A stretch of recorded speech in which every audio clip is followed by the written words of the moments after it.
আমি চলতে পথে 2 দিন ঘুরিলাম। গান বন্ধ করো, তোমার লগে আমার দুইটা কথা আছে। ভালো হয়েছে গানটা বন্ধ করছস, এরপর লাইনটা আর পারি না। আচ্ছা কি কবি ক? দেখো ভাই, তোমার পেঁয়াজের ব্যবসাটা তো আমি আর যাইতাম না। সারাদিন 24 ঘন্টা বইয়া থেকে মাত্র 300 টাকা পাই। আমি নতুন ব্যবসা করবো, তুমি খালি পারমিশন দাও। আরে সাবু, আর বেটা তুই তো ফেজের ব্যবসা ঠিক মতো করতে পারছ না। মুসাফির কথা তোর আমি ব্যবসাতে ঢুয়েছি, বড় ভাই কইছে বললা তোর ব্যবসা দিলাম আমি। তাই হুনি তুই কি এমন ব্যবসা করবি ফেজের ব্যবসা থেকে লাভ বেশি হইবে তোর?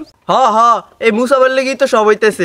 মুসাবের লগেই তো এই ব্যবসাটা ঠিক আমি করতেছি। হয়তো কবে যেতাম এই পেঁয়াজ ব্যবসা তুইয়া, এখন শীতকাল আইছে, আবার কথা কয়ে আমার একটা বিয়া হরাই দাও, আমি নতুন বউ ব্যবসা হইরাম।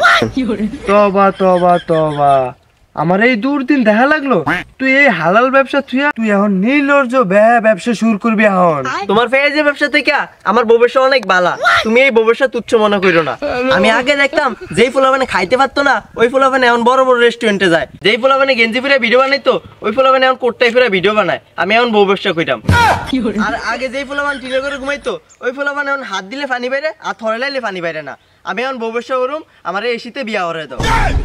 আমি তোর থেকে আশা করি না রে ভাই, যদি মুসা ভাই শুনে বিশ্বাস করে ভাই আমার টুটলা হয়েছে এমনি তৈরি করবি তুই, তোর লেগে চলো মানে এমন হয়েছে তোর আমি কিতা করে বুঝাই রে ভাই। আমি বউ ব্যবসা দু চোখও দেখতে পারি না রে ভাই। এরা বড় বড় বিল্ডিং করছে, বড় বড় রেস্টুরেন্টে হেরা খায় ভাই, তুই চেতিস না আমার লগে, তুই এই ব্যবসাতে যাইস না রে ভাই। তোর স্যাপ দিয়ে বেড়েবে, তোর জুতা দিয়ে বেড়েবে এরা।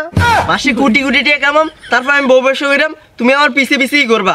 আমি এখনই যা বিয়া হইরাম। ওরে আল্লাহ রে, আমার ভাইয়ের মাথায় ভূত কমবে চাপলো রে আল্লাহ রে। আমি সোলোমান ভাইয়ের লগে এখনই ইমার্জেন্সি কথা বলতে হবে।